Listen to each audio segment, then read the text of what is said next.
Bienvenidos hermanos y amigos a este estudio de la palabra de Dios y vamos avanzando en lo que significa el libro de Primera de Timoteo, el capítulo 1.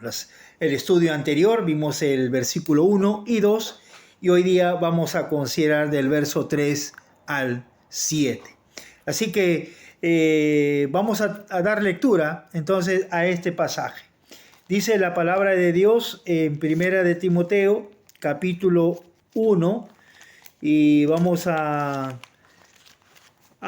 leer el versículo 3 al 7. Dice la palabra de Dios: Como te rogué que te quedases en Éfeso, cuando fui a Macedonia para que mandases a algunos que no enseñen diferentes doctrinas, ni presten atención a fábulas y genealogías interminables que acarrean disputas más bien que edificación de Dios que es por fe. Así te encargo ahora, pues el propósito de este mandamiento es el amor nacido de corazón limpio, de buena conciencia y de fe no fingida, de las cuales cosas desviándose algunos se apartaron a vana palabrería y queriendo ser doctores de la ley sin entender ni lo que hablan ni lo que afirman. Entonces vemos acá algunos consejos que el apóstol Pablo le da a Timoteo. Pero en primer lugar vamos a ver cuando el apóstol Pablo le dice a Timoteo que se quede, que permanezca en la ciudad de Éfeso. Porque también debemos recordar que en el estudio pasado dijimos que Timoteo quería huir, ¿no? Quería salir de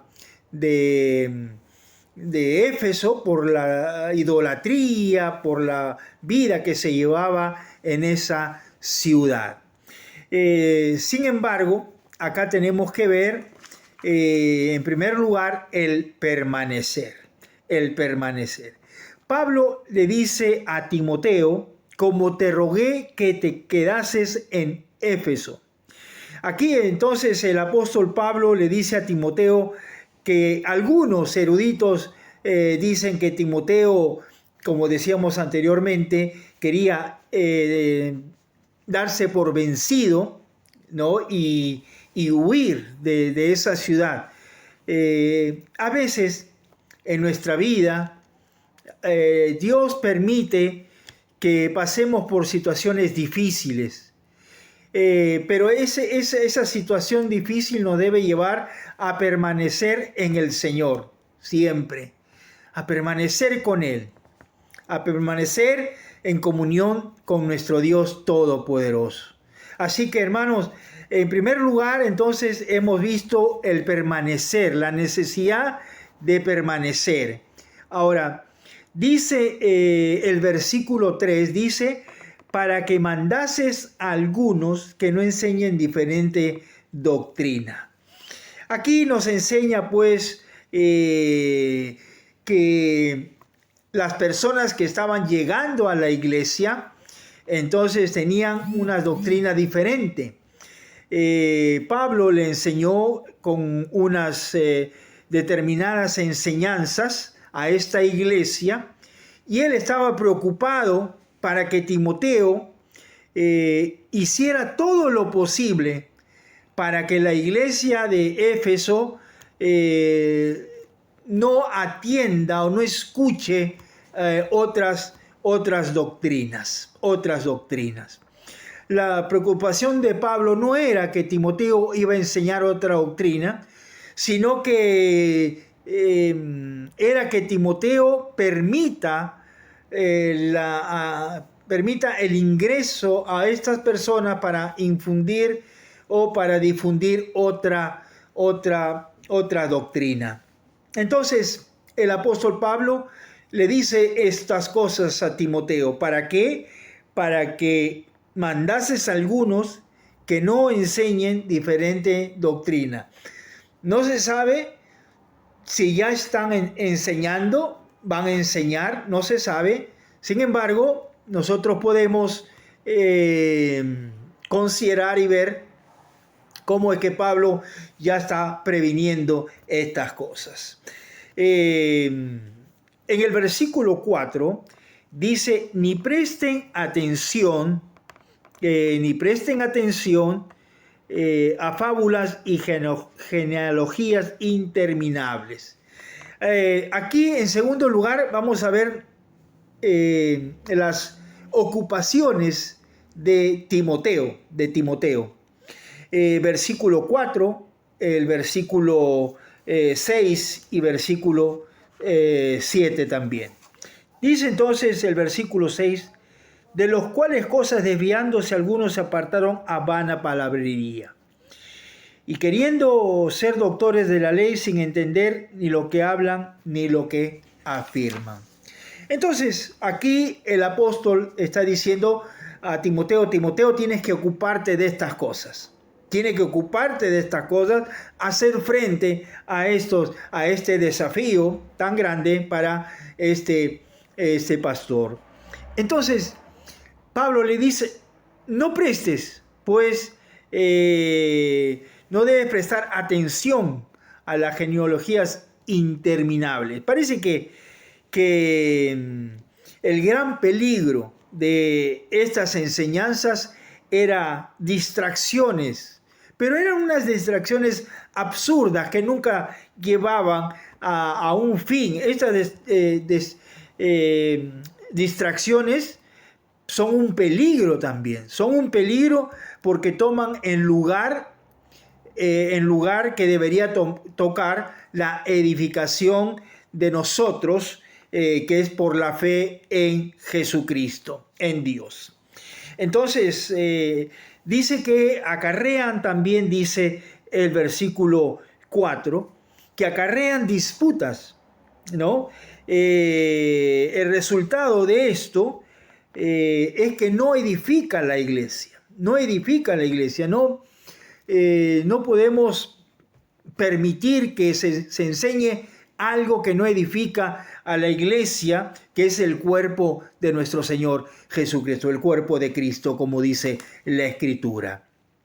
Pero en el versículo 6 dice, de los cuales algunos se desviaron a vana palabrería. Vale decir entonces que estos judíos entonces estaban en especulaciones vanas acerca de la escritura. No sabían exactamente lo que estaba refiriéndose en este caso Pablo y Timoteo. Entonces se lanzaron, dice, a vanas, algunos desviándose,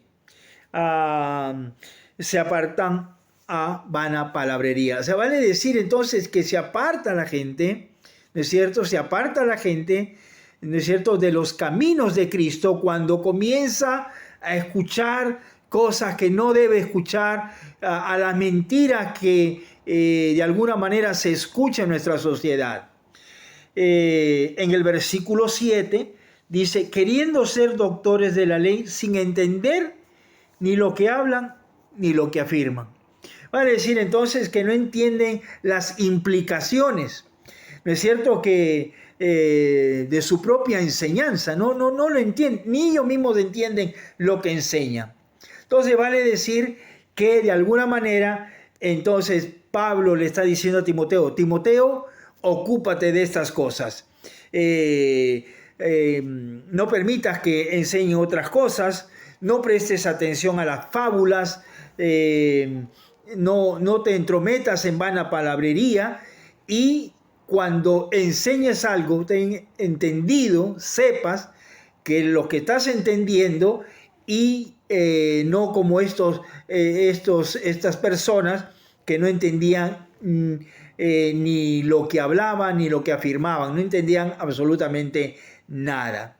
Pero justamente hemos visto el versículo 3, hemos visto el versículo 4, hemos visto rápidamente el versículo 6 y 7, pero nos queda el versículo 5. Y en el versículo 5 nos presenta entonces el propósito por el cual el apóstol Pablo le dice a Timoteo. Este es el propósito. Versículo 5. Pues el propósito de este mandamiento es el amor nacido de corazón limpio y de buena conciencia y de la fe no fingida. Y de la fe no fingida.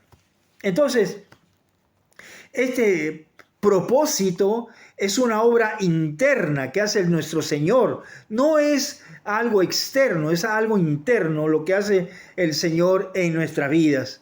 Pero dice también el versículo 5, dice, pues el propósito de este mandamiento, o sea, de la palabra de Dios, ¿no es cierto? Dice, es el amor nacido de corazón limpio. Primera característica del hombre de Dios, de un siervo de Dios, un corazón limpio, un corazón donde puede expresar, donde puede experimentar las cosas que de alguna manera tiene que obedecer. Entonces dice, es el amor nacido de corazón limpio. ¿Con qué limpiará el joven su camino? Con guardar tu palabra, dice el Salmo también. Pero más adelante también dice, y de buena conciencia, de buena conciencia. El amor nacido de un corazón limpio, y esto sugiere, ¿no es cierto?, porque estos judaizantes, ¿no es cierto?, que habían entrado a la iglesia de Éfeso, no tenían amor, eran legalistas. Y al ser legalista, pues se hacía a un lado lo que es el amor. Pero también dice la Escritura que buena conciencia. El que no tiene buena conciencia es aquel que critica, aquel que está viendo en los demás una forma de cómo hacerlo caer, o está hablando mal de una persona, mal de su hermano, y entonces no tienen una buena conciencia, sino que son básicamente críticas. Y en último lugar, también dice en el versículo 5, dice, y de fe no fingida, y de fe no fingida. Y aquí está haciendo hablando acerca de la autosuficiencia. Cuidado con la autosuficiencia, engañándonos a nosotros mismos. Entonces dice una fe sincera, una fe que va a ayudar, ¿no es cierto?, en esa sinceridad, ¿no es cierto?, va a ayudar a la iglesia, va a edificar a la iglesia. Entonces tenemos tres cosas fundamentales: el amor, la conciencia limpia y también la fe sincera, Entonces, tres cosas fundamentales: tener cuidado con el legalismo, tener cuidado con las críticas, tener cuidado con la autosuficiencia. Así que, hermanos, les dejo este estudio para que usted pueda más adelante, o quizás cuando vea este estudio, usted pueda leer la palabra de Dios. Que Dios los bendiga a cada uno de ustedes, y será hasta el próximo video con el capítulo 1, todavía con el capítulo 1 de Timoteo. Que Dios los guarde a cada uno de ustedes. Bendiciones, hermanos.